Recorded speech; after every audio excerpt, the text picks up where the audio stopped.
pewaris-pewaris para nabi. Nah, ini yang kita bahas di pertemuan yang lalu. Nah, Allah mau menjelaskan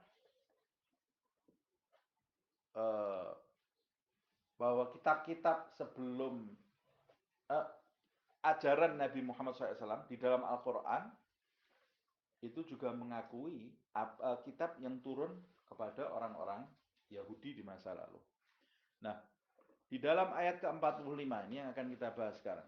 A'udzubillahi minasyaitonirrajim. Bismillahirrahmanirrahim.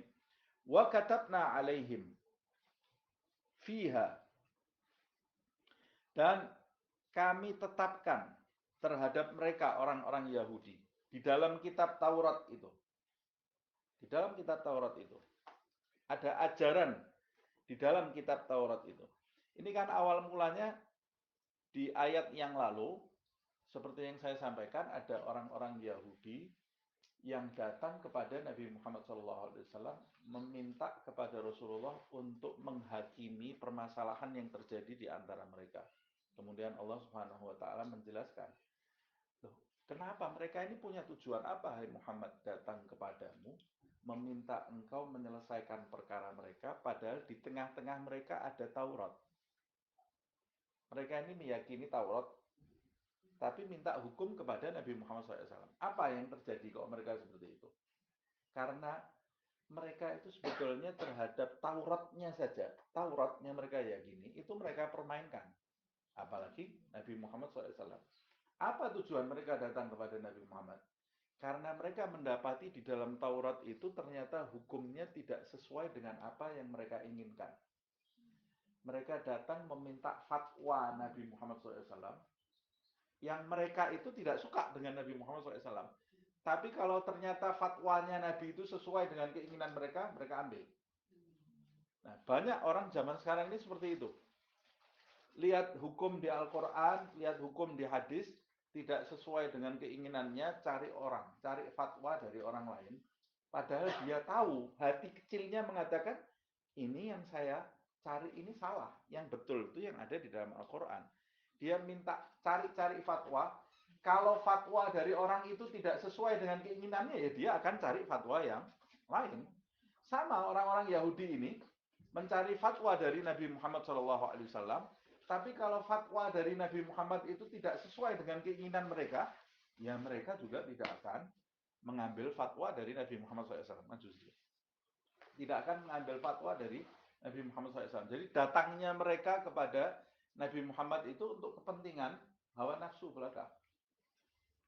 Nah, orang zaman sekarang saya katakan banyak yang seperti ini. Makanya Rasulullah SAW. Jadi mereka tidak mencari kebenaran, tapi mereka mencari pembenaran. Pembenaran atas apa yang mereka inginkan.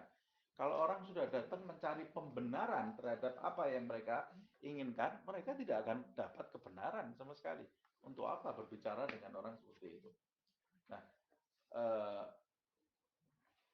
Nabi Muhammad, Allah Subhanahu wa taala mengingatkan Nabi Muhammad SAW agar tetap berada di tengah menghukumi sesuatu dengan hukum Allah Subhanahu wa taala.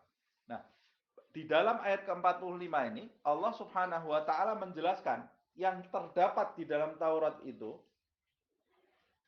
wa katabna alaihim, dan kami telah tetapkan bagi mereka orang-orang Israel itu, orang-orang Yahudi itu, fiha, di dalam Taurat itu, annan nafsa bin nafsi wal aina bil aini wal anfa bil anfi wal udhuna bil udhuni was sinna bis sinni wal juruha qisas. Lihat, ini Allah mau menjelaskan bahwa sebetulnya ajaran yang di Taurat yang diturunkan oleh Allah kepada Musa itu tidak ada bedanya dengan apa yang diturunkan kepada Nabi Muhammad SAW. Jadi mereka mau lari dari kisos.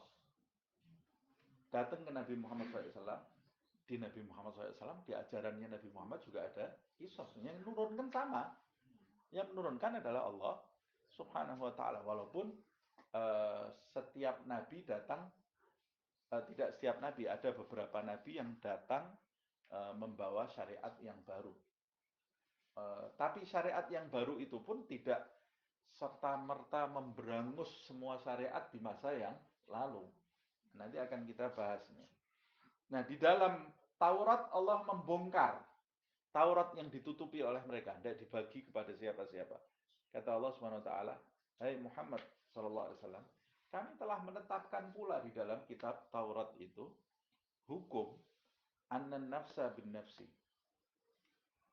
Orang yang an-nafsa, jiwa dibalas dengan jiwa. Orang yang jiwa yang terbunuh tak bersalah itu harus ditebus dengan jiwa pembunuhnya. Harus ditebus. Nah, jiwa ditebus dengan jiwa. Al-aina bil aini. Kalau mata yang diambil, ya harus dibalas dengan mata. Kemudian wal anfa bil anfi. Hidung dibalas dengan hidung.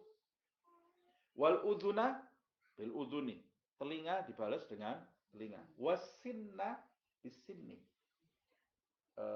Satu gigi dibalas dengan rontokan satu gigi juga. Kalau di dalam kitab fikih ini dijelaskan secara rinci ini ya. Gigi ini satu, harganya onta satu. Jadi kita ini kaya raya nih kita. Gigi kita ada berapa? Ada punya onta banyak kita. Wal juruha qisas. Bahkan luka dibalas dengan luka. Juruha qisas, sampai detail itu di dalam kitab Taurat. Luka dibalas dengan luka. Nah, faman tasaddaqa bihi fahuwa kafaratun lahu. Tetapi kata Allah Subhanahu wa taala di dalam Taurat itu juga dijelaskan faman tasaddaqa bihi, siapa yang bersedekah dengannya. Maksudnya bersedekah di sini, orang yang bersedekah itu orang yang sedekah itu kan merelakan sebagian harta yang kita miliki, sebagian hak yang kita miliki. Jadi yang dimaksud tasaddaq di sini adalah orang yang merelakan haknya untuk membalas. Artinya memaafkan. Aturan awalnya jiwa sama jiwa, mata dengan mata, telinga telinga, hidung hidung, gigi gigi, luka luka.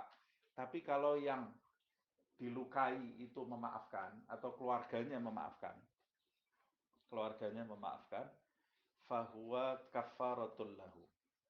Maka pemaafan itu melepaskan hak kisos itu ya, memaafkan itu. Pertama disebut tasaddaq. Tasaddaq itu berarti dia memaafkan dengan tulus. Bukan dengan terpaksa. Kalau dipaksa tidak sah. Makanya Allah menggunakan istilah tasaddaq itu kan dari kata sidik. Sedekah itu kenapa disebut sedekah? Kenapa disebut sedekah? Dari kata sidgun. Sidgun itu artinya jujur atau tulus. Orang yang bersedekah, yang benar-benar bersedekah itu adalah orang yang memberikan dengan ketulusan. Tapi kalau pamrih itu namanya bukan sedekah. Atau punya kepentingan namanya bukan sedekah. Atau ditodong berikan kepada dia. Itu namanya bukan sedekah. Karena sedekah itu di dalamnya ada unsur kejujuran, ketulusan. Nah, sama seperti itu. Kalau orang ini memaafkan, merelakan hak kisosnya, harus dengan ketulusan di dalam hatinya. Bukan merelakannya dalam keadaan terpaksa. Siapa yang merelakan hak kisosnya, fahuwa kafaratul lahu.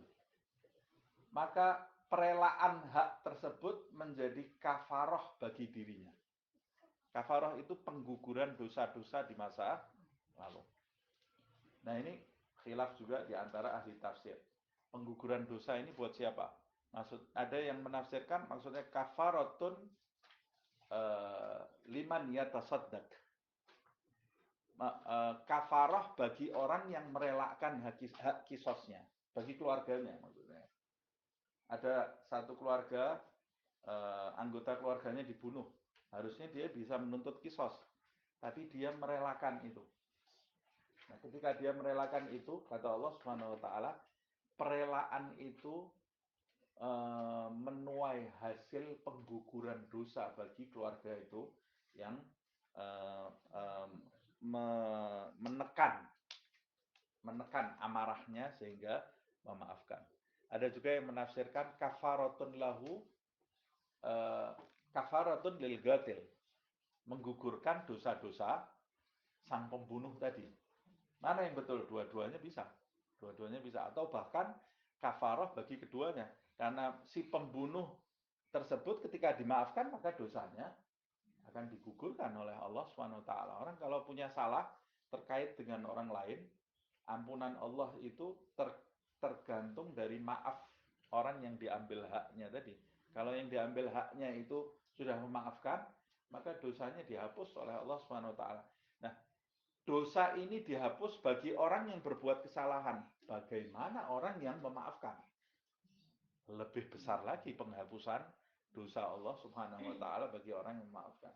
Makanya orang yang memaafkan itu pahalanya sangat besar sekali, dan memaafkan itu tidak mudah.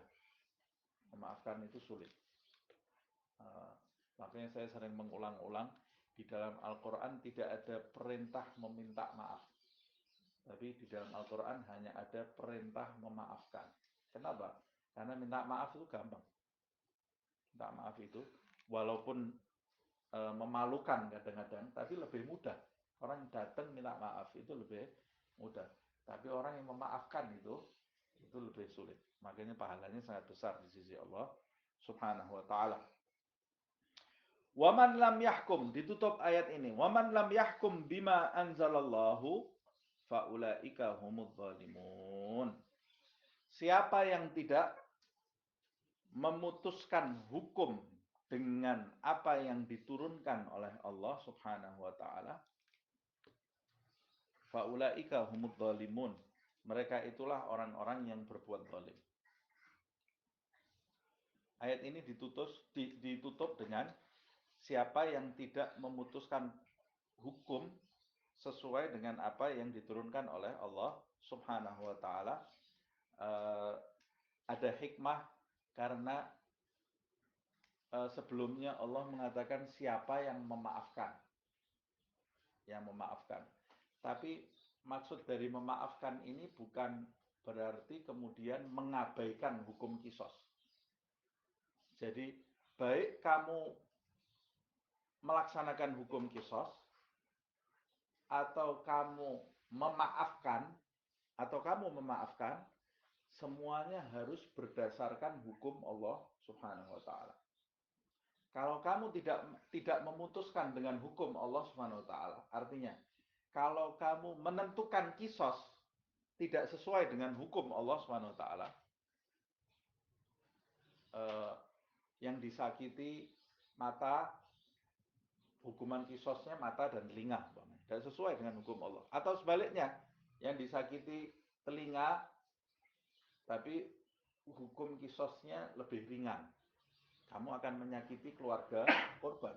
Karena keluarga korban itu punya hak. Tapi kalau kamu hukumnya berlebih-lebihan, kamu akan zalim terhadap pelaku keburukan tadi. Sehingga pelaku keburukan tadi yang tadinya zalim menjadi dizalimi. Jadi bagaimana yang harus saya lakukan? Kamu mau melaksanakan kisos harus sesuai dengan hukum Allah Subhanahu wa taala. Kamu mau memaafkan juga harus sesuai dengan hukum Allah Subhanahu wa taala. Nah, kalau ada ajaran yang mengatakan kisos itu tidak perlu, dia telah berbuat zalim. Kisos itu tidak perlu, dia telah berbuat zalim. Berbuat zalim kepada siapa? Berbuat zalim kepada keluarga korban. Keluarga korban. Pertama itu. Kedua, dia telah berbuat zalim akan menyebabkan orang itu gampang menyakiti orang lain. Karena hukum tidak ditegakkan dengan benar. Pembunuhan akan terjadi di mana-mana. Kezaliman akan terjadi di mana-mana. Begitu juga kalau hukum kisos itu ditegakkan tanpa ada maaf. Tanpa ada maaf. Yang terjadi juga kezaliman di mana-mana. Karena tidak semua orang akan mengkisos. Ada orang yang mau memaafkan. Nah, alhasil kalau dunia ini mau kita hilangkan kezaliman dari dunia ini, maka hukum Allah itu harus benar-benar ditegakkan.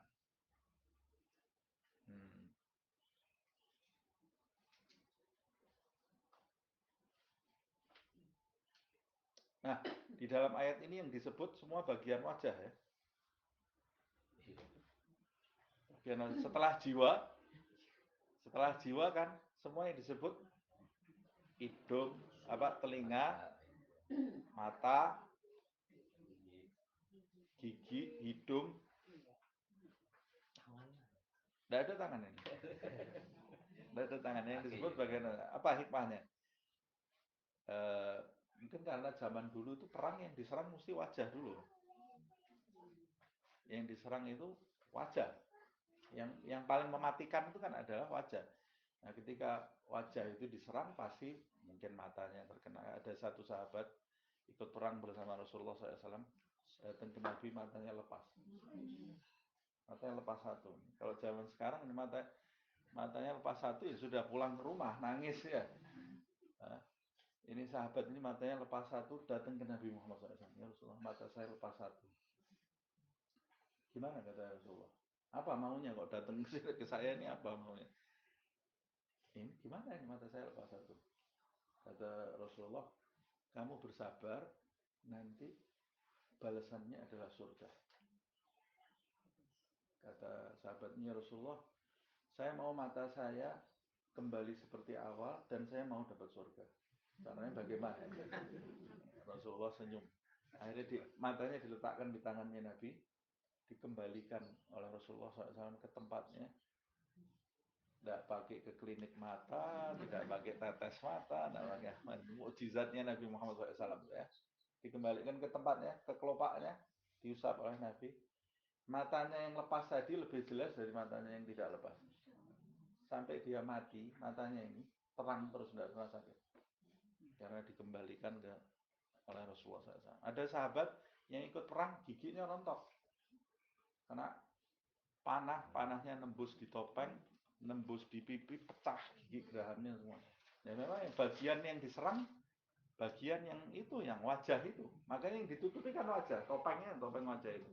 Nah, kalau berkaitan dengan jiwa yang diserang, jantung.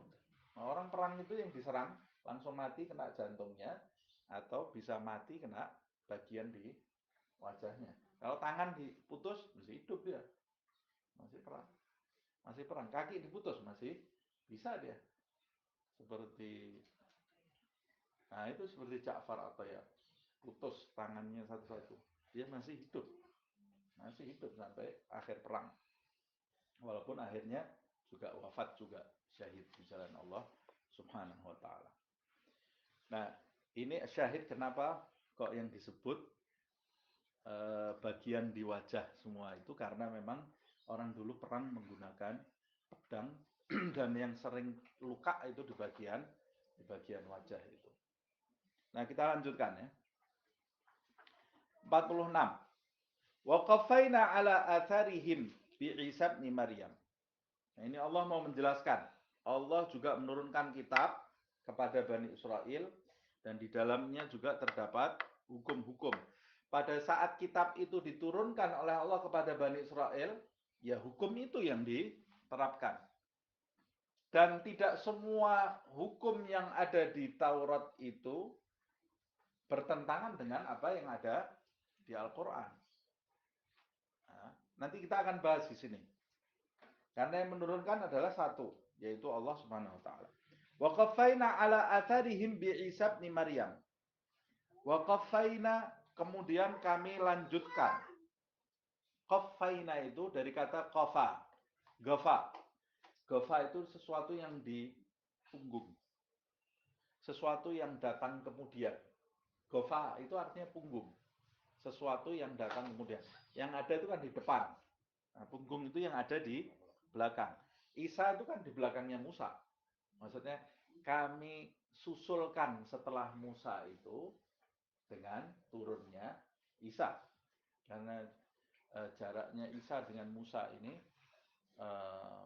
lama sekali. Lama sekali jaraknya antara Musa dengan Isa. Setelah Musa itu banyak nabi-nabi dulu yang turun kepada Bani Israel. Tapi syariatnya semua nabi-nabi itu menggunakan syariat Musa. Setelah itu turun Isa. Ala atharihim. Kami susulkan sesuai dengan jejak mereka. Atharihim. Athar itu artinya tapak atau jejak. Nah, di sini Allah tidak menyebut ala atharihi Musa, enggak. Tapi Allah menyebutnya ala atharihim, kembalinya kepada nabiyin, rabbaniyin, dan ahbab. Jejak sesuai dengan jejaknya para nabi-nabi setelah Musa dan para wali-wali Allah yang hidup setelah Musa, juga sesuai dengan jejaknya para ulama-ulama umat Nabi Musa. Disusulkan Isa ya sesuai dengan itu, sesuai dengan jejak tapak kaki mereka. Yang diserukan oleh Isa itu tidak ada bedanya dengan yang diserukan oleh Musa dan para nabi-nabi yang turun setelah Musa. Begitu juga para wali dan para ulamanya. Makanya Allah mengatakan wa qafaina ala atharihim. Jadi tidak mungkin ajaran yang dari Allah Subhanahu wa taala itu menyimpang antara ulama yang satu dengan ulama yang lain. Tidak mungkin. Pasti lurus. Ajarannya pasti sama. Yang diajarkan pasti sama. Kalau ada ulama dengan ulama berbeda ajarannya, berarti salah satu ada yang palsu. Salah satu pasti ada yang palsu. Nah, nabi yang satu dengan nabi yang lain, tidak mungkin berbeda ajarannya. Pasti ajarannya sama. Kalau ada nabi A mengatakan A, nabi B mengatakan C, berarti ini nabi yang satu ini tidak betul. Atau ajarannya sudah tidak sesuai dengan apa yang disampaikan oleh nabi itu. Nah, jadi seharusnya agama Israel, agama Yahudi, itu tidak ada bedanya dengan agama Nasrani. Agamanya adalah Islam. Nah, Allah ini mau menjelaskan. Waktu Isa itu turun, orang-orang Yahudi itu merasa Isa itu tidak membawa kebenaran. Mereka sudah punya Taurat, kok ini orang datang muncul mengatakan dirinya membawa ajaran yang baru. Nah, Allah Subhanahu wa taala mau menjelaskan di sini, Isa itu turun sesuai dengan jejaknya Musa. Kalau kalian tidak sesuai dengan ajaran Isa, berarti kalian ini yang tidak sesuai dengan Musa, bukan Isa yang tidak sesuai dengan Musa. Karena Isa itu turun membawa ajaran sesuai dengan tapak kakinya Musa, ini menggunakan athar, itu jejak tapak kaki. Makanya Abdul Haddad itu sering menyebutkan di dalam qasidahnya, qadaman ala qadamin bijiddin auzai. Ayo jalan menuju Allah Subhanahu wa taala setapak demi setapak. Maksudnya kau ini sudah dibuatkan jalan oleh orang-orang yang terdahulu. Sumbernya jalannya dari mana? Dari Nabi Muhammad SAW. Turun ke ahlul baitnya, ke para sahabat, dan kepada ulama demi ulama di zaman demi zaman sampai zaman kita ini. Jalannya sangat jelas. Athar. Nih loh, Allah mengatakan athar. Jadi jangan buat jalan sendiri. Kalau buat jalan sendiri kamu bisa jadi tidak sampai. Kita kalau mau sampai ke Allah Subhanahu wa taala harus ada tapak kakinya, jelas. Kita kalau mau jalan di dunia ini, buka peta dulu dah. Mau nyari jalan sendiri tidak sampai kita. Bisa-bisa masuk jurang, bisa-bisa tersesat. Jalannya harusnya ke utara, kita ke selatan, tidak sampai. Walaupun tujuannya sama. Tujuannya sudah benar, mau ke Allah Subhanahu wa taala. Jalan yang kamu lalui ini benar enggak? Tapak kakinya ada bekas tapak kakinya orang-orang yang selamat sebelum kamu enggak?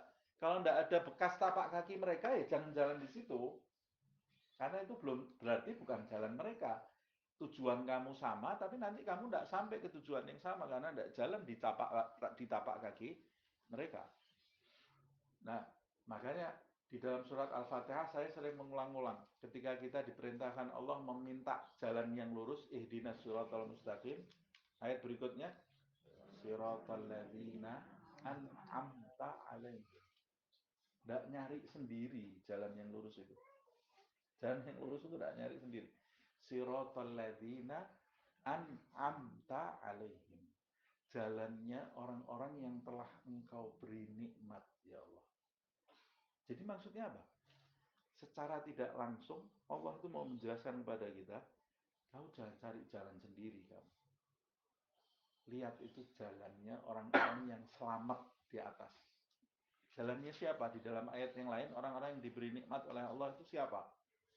Ulaika ma'alladzina an'amallah minan nabiyyin was-siddiqin wasyuhada was-salihin. Mereka itulah orang-orang yang diberi nikmat oleh Allah. Siapa ya Allah yang diberi nikmat? An-nabiyyin, para nabi. Sudah tidak ada sekarang para nabi. Was-siddiqin. Siddiqin ini orang-orang yang mencapai keteguhan, ketulusan di sisi Allah Subhanahu wa taala. Was-salihin. Wasyuhada. Syuhada orang-orang yang wafat mengorbankan jiwa hartanya di jalan Allah Subhanahu wa taala. Kemudian yang terakhir was-salihin. As-salihin orang-orang yang berbuat perbaikan di muka bumi ini, orang-orang yang baik. Ini jalannya orang-orang yang diberi nikmat oleh Allah Subhanahu wa taala. Ini Allah menjelaskan di dalam ayat ini. Isa itu dia tidak membuat agama baru. Tidak membuat ajaran baru. Tapi dia waqafaina ala atharihim. Siapa yang datang setelah itu? Isa ibn Maryam. Isa anaknya Maryam. Karena dia tidak punya bapak. Anaknya Maryam. Nah, saya tidak mau membahas bagaimana prosesnya Isa, nanti akan dijelaskan oleh Allah Subhanahu wa taala. Kata Allah, Isa ibn Maryam ini musaddiqan lima baina yadayhi minat taurati. Tidak mungkin bertentangan. Isa waktu kami turunkan setelah Musa itu, dia waktu turun itu musaddiqan. Dia membenarkan kitab yang sudah terlebih dahulu ada di depannya. Mimbaini yadayhi. Apa kitab itu? Minat Taurat. Isa itu membenarkan Taurat itu turun dari Allah Subhanahu wa taala. Tapi ini eranya sudah berbeda. Zamannya sudah beda. Betul, Taurat itu turun dari Allah Subhanahu wa taala. Tapi aku diutus oleh Tuhan yang menurunkan Taurat. Aku diutus oleh Tuhan yang mengutus Musa. Aku diutus untuk membawa kitab baru. Bagaimana? Aku nggak buat sendiri, kata Isa. Ini yang memberi aku kitab Injil ini, ya yang dulu memberi kepada Musa kitab Taurat. Wa atainahul Injil, kata Allah SWT. Lalu, setelah Isa membenarkan Taurat itu, kami, Allah Subhanahu wa ta'ala, atainahu, kami berikan kepada Isa itu al-Injil, kitab Injil.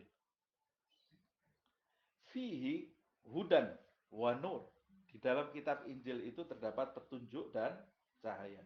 Coba kalau kita kembali kepada ayat ke-44, Allah Subhanahu wa taala juga menyebutkan inna anzalna taurata fiha hudan wa nur. Di dalam Taurat juga terdapat petunjuk, terdapat cahaya. Yahkumu bihan nabiyun. Nah, di ayat ke-46 Allah juga mengatakan wa atainahu ay ataina Isa, kami datangkan kepada Isa itu al-Injil, kitab Injil, fihi, di dalamnya hudan wa nur. Di dalamnya terdapat petunjuk dan cahaya. Saya sudah jelaskan. Petunjuk maksudnya jalan yang jelas untuk menuju kepada Allah Subhanahu wa taala.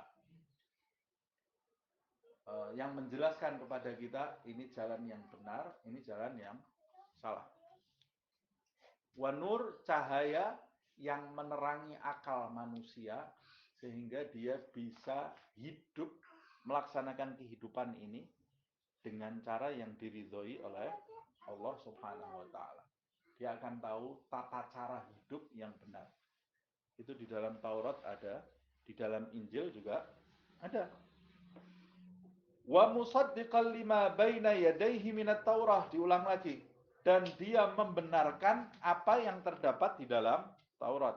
Ini berarti kan ada dua ini, musaddiqal lima baina yadayhi. Dalam satu ayat terulang kalimat wa musaddiqan lima baina yadayhi minat Taurah. Cuma bedanya yang pertama itu yang membenarkan adalah Isa. Isa yang kami utus itu, dia mengatakan Taurat itu benar-benar diturunkan oleh Allah kepada Musa. Ajarannya juga ajaran dari Allah Subhanahu wa taala. Tapi yang membenarkan yang kedua ini di dalam ayat yang sama, yang membenarkan bukan Isa lagi. Bahkan kitab Injilnya secara majasi, ya, secara maknawi, kitab Injil yang diturunkan oleh Allah, yang dibawa oleh Isa itu, kitab Injil itu juga membenarkan adanya kitab Taurat yang diturunkan oleh Allah kepada Musa. Al-Quran juga begitu. Nabi Muhammadnya membenarkan, Al-Quran juga membenarkan secara majasi bahwa Allah itu pernah menurunkan. Kalau ada orang Islam tidak mengimani kitab Taurat, tidak mengimani kitab Injil, maka dia belum Islam. Imannya tidak sah. Karena kita harus mengimani semua kitab-kitab yang diturunkan oleh Allah SWT. Di antaranya adalah Taurat dan Injil. Kalau ada orang yang tidak mengimani Isa dan mengimani seluruh nabi-nabi, tidak sah keimanannya. Orang tidak mengimani Musa, tidak sah keimanannya. Makanya ada 25 rasul yang disebut di dalam Al-Quran yang wajib kita imani. Kecuali yang tidak ada di dalam Al-Quran. Tidak jelas itu kan. Betul atau tidaknya. Betul atau tidaknya tidak jelas kan. Ada yang bilang, oh Siddhartha Gautama itu nabi. Katanya ada yang bilang, betul apa enggak? Wallahu a'lam. Kamu beriman enggak? Enggak. Kafir kamu. Kan enggak jelas itu. Itu asumsi banyak orang. Sumbernya juga enggak jelas. Katanya di Jawa ini dulu juga ada nabi. Kemudian di mana ada nabi itu enggak jelas. Yang paling jelas itu yang ada di dalam Al-Quran. Itu yang wajib kita imani. Alhasil setiap kata di dalam Al-Quran itu wajib kita imani. Yang tercantum di dalam Al-Quran. Kalau tidak kita imani, membahayakan keimanan kita. Karena pengucapnya adalah Allah Subhanahu wa taala. Wa musaddiqal lima baina yadayhi minat Taurah wa hudan wa mau'izatan lil muttaqin. Di dalamnya sebagai petunjuk. Sebagai petunjuk. Injil itu sebagai petunjuk. Wa mau'izatan. Mau'izah nasihat atau pengajaran, karena kitab-kitab Allah Subhanahu wa taala itu turun dengan uslub namanya. Dengan uslub itu dengan tata cara, dengan cara yang sangat tepat sekali untuk hati manusia. Itu nasihat itu kan seperti itu, mau itu. Kalau kebenaran itu hitam putih. Kebenaran itu hitam putih. Tapi kalau mau itu pengajaran itu cara menyampaikan kebenaran tadi supaya mudah diterima oleh hati. Mau'izah. Makanya di dalam perintahnya Allah kepada Nabi Muhammad dalam menyampaikan kebenaran, ud'u ila sabili rabbika bil hikmah wal mau'izatil hasanah. Nah, kebenaran itu jelas. Tapi kalau yang menyampaikan caranya salah, ya tidak diterima oleh orang. Nah, Allah itu di dalam kitab suci mengajarkan kepada kita bagaimana cara menyampaikan kebenaran tadi. Mau'izah. Allah itu sangat bijaksana karena dia maha bijaksana kok ya. Maha bijaksana dan maha memahami karena dia penciptanya, sehingga ayat Al-Quran, ayat-ayat Injil, ayat-ayat Taurat itu waktu turun di zamannya itu sangat sesuai sekali dengan orang-orang di masa itu, sehingga itu menjadi hujah yang sangat kuat bagi mereka, bukti yang sangat kuat, yang mereka itu harusnya tidak mungkin menolak. Kalau ada yang menolak, menolaknya karena punya kepentingan selain Allah. Sangat jelas sekali. Sangat jelas sekali. Allah itu tidak mungkin menurunkan kebenaran yang kabur. Sehingga ada orang yang untung-untungan. Yang jadi benar itu untung. Yang tidak jadi benar, ya tidak untung. Tidak ada. Allah tidak seperti itu. Allah itu maha adil. Kebenaran yang diturunkan oleh Allah SWT itu sangat jelas, sangat nyata. Baik Taurat, baik Injil, baik Al-Quran. Sangat jelas. Kalau ada orang yang merasa kabur dari kebenaran yang sangat nyata itu bukan salahnya kebenaran tadi, tapi salahnya dirinya. Kamu punya kepentingan apa? Kok sampai sesuatu yang jelas itu jadi kabur di mata kamu? Paham maksud saya? Ada matahari. Matahari jelas di siang hari. Kalau kita punya kepentingan, lain lagi kan. Umpamanya mau ngajak sahabat kita jalan-jalan. Padahal matahari terang banget. Teman kita ajak, ayo jalan-jalan keluar. Jalan kaki ya. Siang kayak gini ya. Panas. Nah, panas itu. Punya kepentingan ini kan. Itu ada mendung-mendungnya sedikit, tidak panas, enggak panas. Kalau yang ngajak itu orang banyak, 3 orang ngomong, iya itu mendung kok tidak panas. Yang tadinya asumsinya panas, jadi bisa tidak panas ya? Bisa ikut. Bisa ikut tidak panas.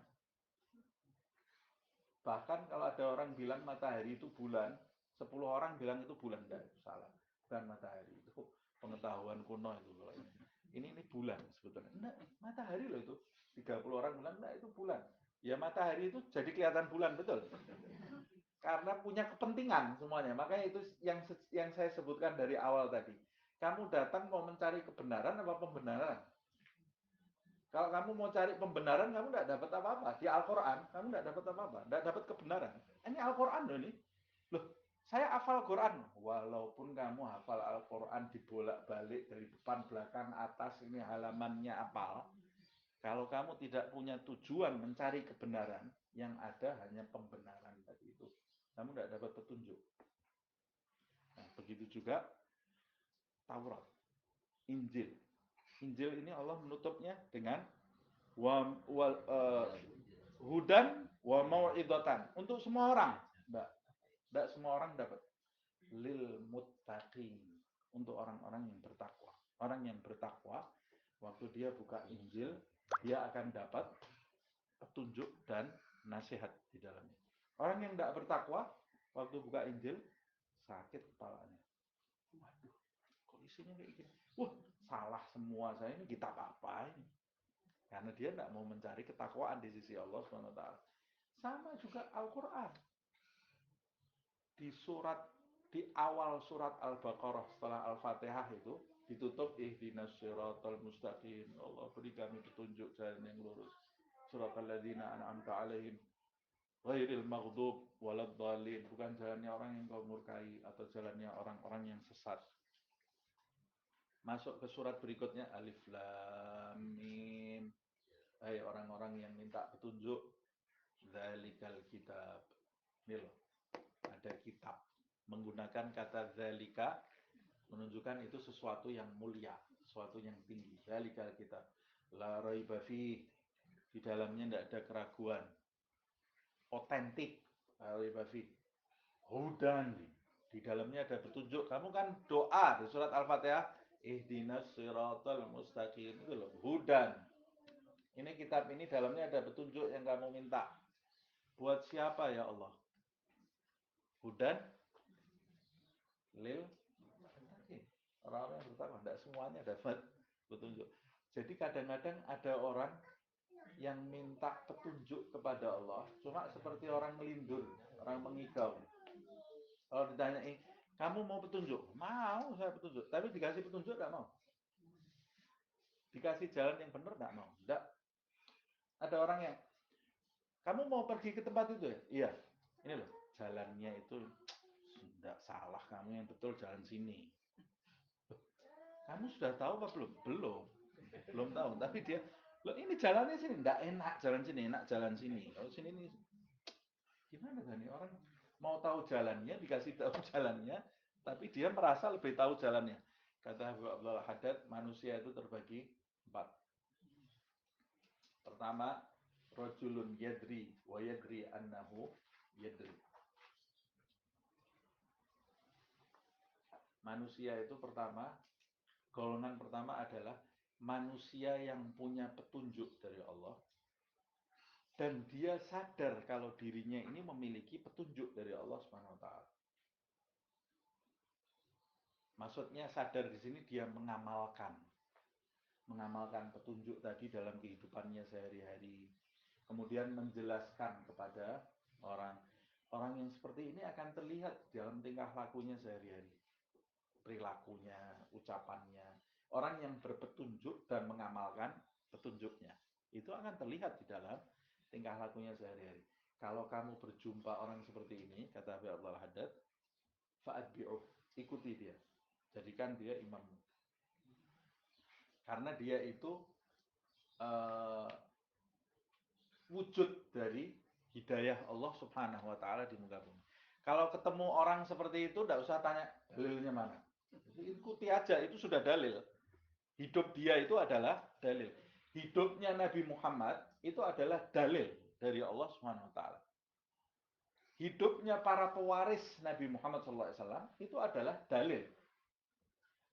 Dalil dari Allah Subhanahu wa taala. Kalau kamu berjumpa orang yang menguasai petunjuk Allah Subhanahu wa taala dan dia praktek petunjuk tadi ini, dia praktekkan di dalam kehidupannya sehari-hari.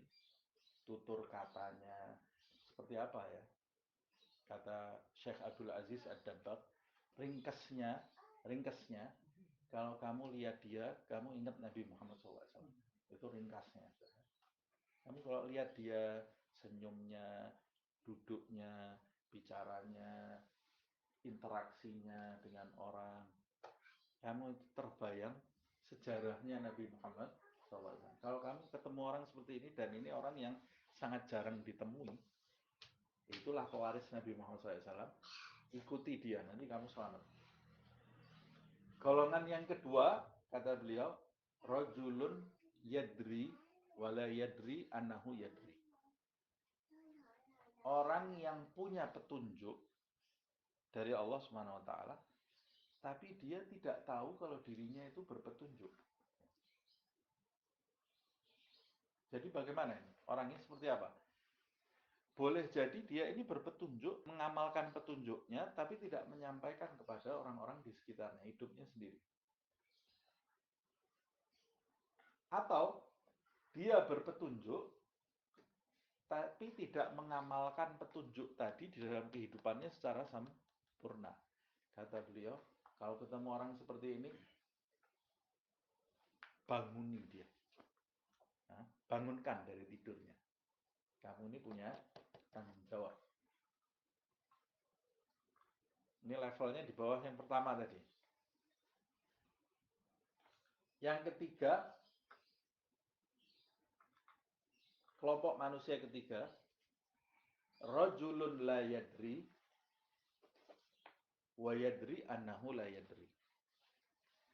Orang yang tidak berpetunjuk, bodoh, tidak berpetunjuk, tapi dia sadar diri, tahu, faham kalau dirinya ini tidak berpetunjuk. Orang bodoh, tapi dia paham kalau dirinya bodoh. Kalau ketemu orang seperti ini, fa'arsyiduh, beri dia petunjuk.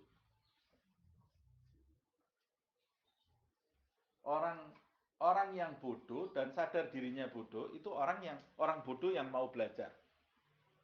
Datang, belajar, mencari kebenaran. Kalau ketemu orang seperti ini, kata beliau, beri dia petunjuk. Karena petunjuk akan bermanfaat bagi dirinya. Yang terakhir, rajulun la yadri wa la yadri annahu la yadri. Orang bodoh keminter. Nah ini ringkasnya itu. Orang bodoh tapi tidak sadar kalau dirinya itu bodoh. Ini kalau saya bicara seperti ini jangan mikir, oh itu si fulan itu. Enggak, itu kenakan ke diri kita sendiri loh ya. Kita ini masuk yang mana, enggak usah mikir orang lain. Diri kita aja belum selamat kok mau mikirin orang lain. Ya. Balikkan ke diri kita masing-masing. Rajulun la yadri wa la yadri annahu la yadri. Orang bodoh tapi tidak sadar kalau dirinya itu bodoh. Berarti tidak mungkin belajar dia kan. Orang bodoh tapi kemintar. Orang bodoh tapi dia berasa dirinya itu profesor. Nah, orang seperti ini mau diapakan? Mau kita kasih ilmu, kita umpamanya punya ilmunya, kita mau mengajarkan kepada dia, dia merasa kita ini bodoh. Dia yang lebih pintar dari kita. Mau diapakan orang seperti ini? Membuang waktu kita. Buang waktu. Mau debat-debatan sampai habis busa di mulut kita juga tidak ada gunanya ngadepi orang seperti ini. Makanya kata Habib Abdullah Haddad, kalau kamu tahu berjumpa dengan orang seperti ini, fatruku, tinggalkan dia. Jangan habiskan waktu dengan dia. Terus gimana supaya dia dapat petunjuk? Ya sudah doa aja, doakan dia. Nah kamu mau menjelaskan kepada dia juga tidak ada manfaatnya. Tidak ada manfaatnya. Nah, kita termasuk golongan yang mana? Jangan sampai golongan yang terakhir ini. Yang terakhir ini tidak mungkin dapat manfaat di dalam hidupnya. Nah, kalau bodoh keminter itu tidak mungkin dapat manfaat. Orang sakit tapi berasa dirinya sehat. Ya mati dia sebentar lagi itu. Dibilangi orang, kamu ini sakit. Enggak, saya sehat kok. Saya sehat. Tidak mungkin berobat dia. Ada orang sakit, parah sakit. Ini saya kasih contoh, mudah-mudahan kita selamat dari penyakit lahir dan batin. Orang umpamanya kanker stadium 4. Tapi dia tidak tahu kan, kanker itu kalau dicek baru ketahuan. Kanker stadium 4. Tapi dia tidak tahu kalau dirinya sakit kanker. Ketawa enggak dia? Ketawa-ketawa, ngobrol, tidak apa-apa nih. Ya, karena dia tidak tahu. Begitu dikasih kabar kamu sakit kanker stadium 4. Terus gimana? Bisa ketawa lagi enggak dia? Tidak bisa dia. Sakit langsung. Baru berasa dia. Nah, sebagian besar manusia di zaman ini, rohaninya itu kanker stadium 4. Tapi dia tidak tahu kalau rohaninya itu kanker stadium 4. Jadi hidupnya ya fine-fine aja. So, ketawa di sana, ketawa di sini. Dia tidak mungkin berobat karena dia tidak berasa dirinya itu sakit. Tidak berasa dirinya itu sakit. Nah, mudah-mudahan kita diberi petunjuk oleh Allah kalau diri kita ini masih sakit. Sehingga kita ini mau mengobati diri kita. Berobat kepada orang-orang dokter-dokter rohani. Ya. Dokter-dokter rohani. Nah, kita lanjutkan sedikit. Masih ada 15 menit. Kita lanjutkan ayat berikutnya. Wal yahkum ahlul injil bima anzalallah fi. Seperti halnya orang-orang Taurat diperintahkan oleh Allah Subhanahu wa taala untuk menerapkan hukum-hukum yang terdapat di dalam Taurat. Wal yahkum ahlul injil, orang-orang yang menerima Injil, pengikutnya Injil, hendaklah dia memutuskan hukum bima anzalallahu fihi, sesuai dengan apa yang diturunkan Allah di dalamnya.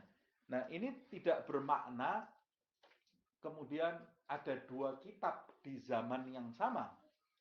Artinya, Allah mau menjelaskan ketika Injil itu diturunkan, orang-orang yang hidup semasa Injil itu diturunkan dan yang mengetahui Isa dan mengetahui kitab Injil yang dibawa oleh Isa, orang-orang itu semuanya ahlul Injil. Ahlul Injil. Walaupun mereka yang tadinya masih memegang Taurat.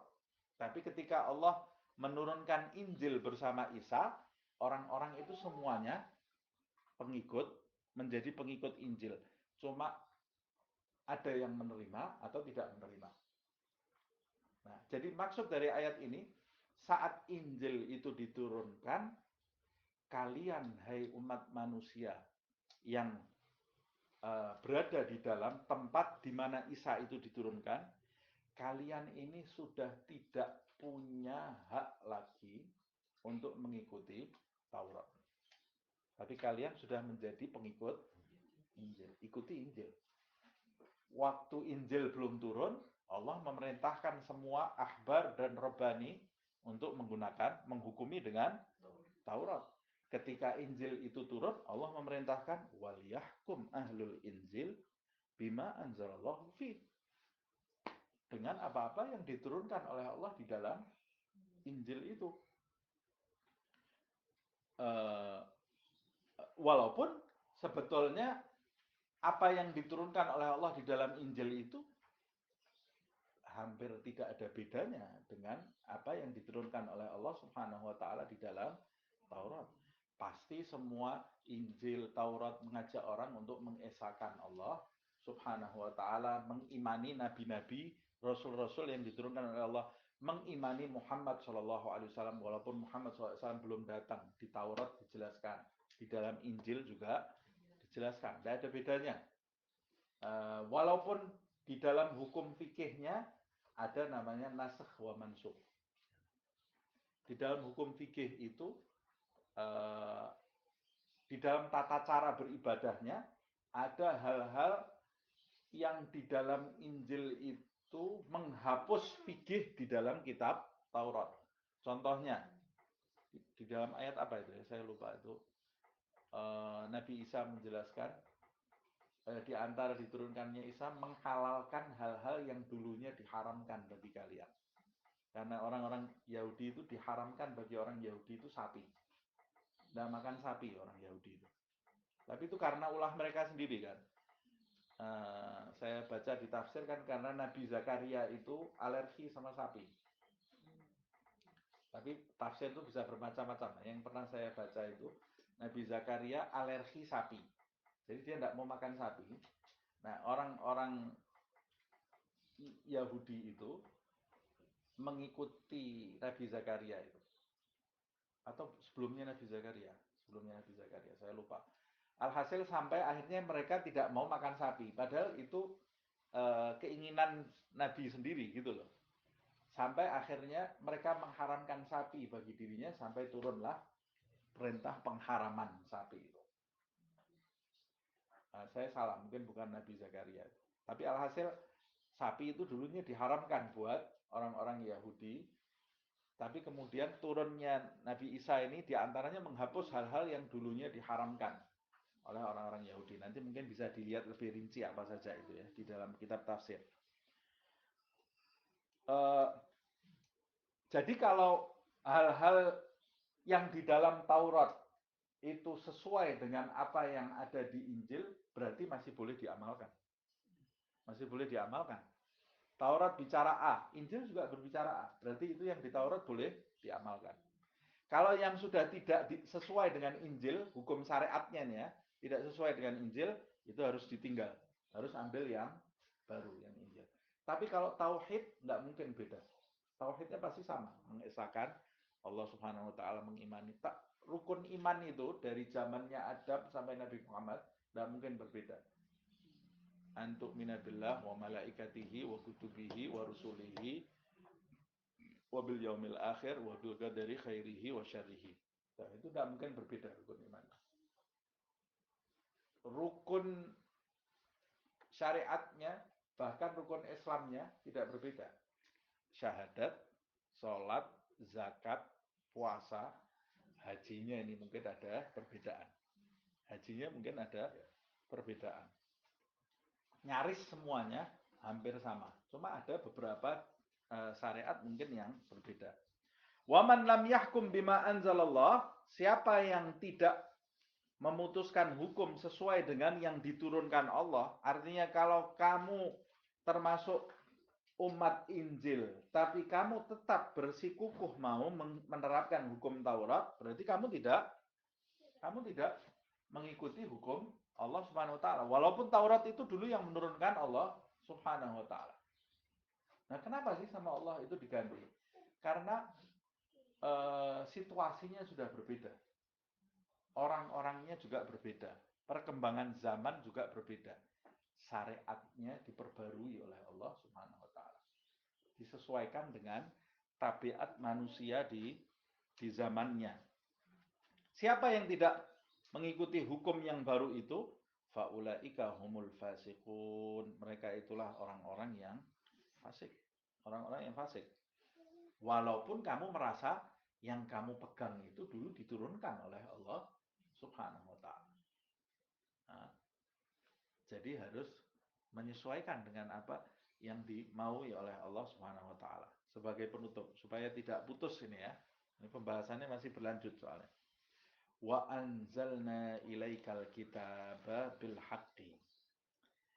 Taurat aku turunkan kepada Musa. Injil aku turunkan kepada Isa. Dan kami Allah Subhanahu wa taala pula yang menurunkan kepadamu Alkitab, yaitu Al-Qur'an. Mu-nya siapa ini? Nabi Muhammad SAW. Ini kenapa yang dibahas cuma Musa, Isa, dan Nabi Muhammad? Ya karena manusia 3 kelompok agama itu yang paling besar ya 3 ini. Agama samawi itu ya. Pada saat Nabi itu turun, Nabi Muhammad itu turun, agama samawi itu ya 3 ini. Agama yang dibawa Nabi Muhammad, yang dibawa Isa, dan dibawa oleh Musa. Seperti halnya kami menurunkan kepada Musa dan Isa, kami Allah Subhanahu wa taala anzalna ilaika alkitab, juga menurunkan kepadamu kitab. Bil haq, dengan kebenaran. Tidak ada kedustaan di dalamnya. Bil haq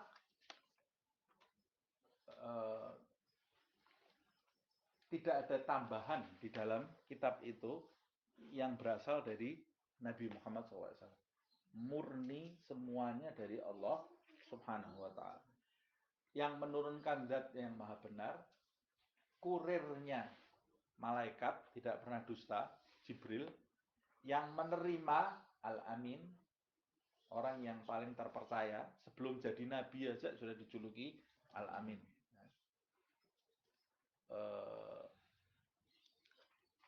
Jadi yang sampai kepada kalian ini, hai umat manusia, itu betul-betul kitab yang hak, yang benar. Jadi kita tidak boleh punya asumsi, kalau kita punya asumsi Allah itu bisa salah, bisa kafir. Tidak mungkin, Allah tidak mungkin salah. Nah, atau kita punya asumsi malaikat itu maksiat, tidak boleh. Malaikat itu sunnamallahu bihi. Malaikat itu tidak pernah bermaksiat kepada Allah Subhanahu wa taala. Loh, itu kok di film-film itu film yang buat orang Yahudi lagi ya. Lain ya, orang Yahudi malaikat itu bisa berbuat maksiat. Malaikat bisa jatuh cinta sama perempuan, bisa sayapnya putus, itu ada apa judulnya, fall apa itu? Yang sayapnya putus itu apa itu? Oh, malaikat yang terputus sayapnya itu. Karena dia mengikuti hawa nafsu. Ada itu cerita semua itu. Nah, ini orang zaman sekarang ini, anak-anak kita kalau tidak belajar akidah dengan benar, nanti akidahnya film. Mereka akan menyangka ya malaikat itu berarti ada yang seperti itu. Bahaya, tidak boleh. Malaikat itu sifat-sifatnya malaikat Allah Subhanahu wa taala kita harus tahu. Maksum, malaikat itu terjaga dari perbuatan dosa. Sama seperti anbiya. Anbiya itu juga maksum, terjaga dari perbuatan dosa. Bil haq musaddiqal lima baina yadayhi minal kitab. Dan Al-Qur'an yang kami turunkan kepadamu itu sama dengan kitab-kitab yang terdahulu, membenarkan kitab-kitab yang ada di depannya.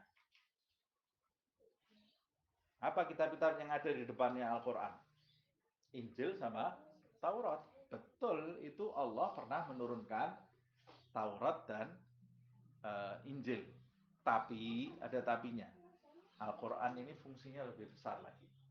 Kata Allah, dia bukan cuma membenarkan, wa muhaiminan alaihi. Lihat ini, muhaiminan alaihi.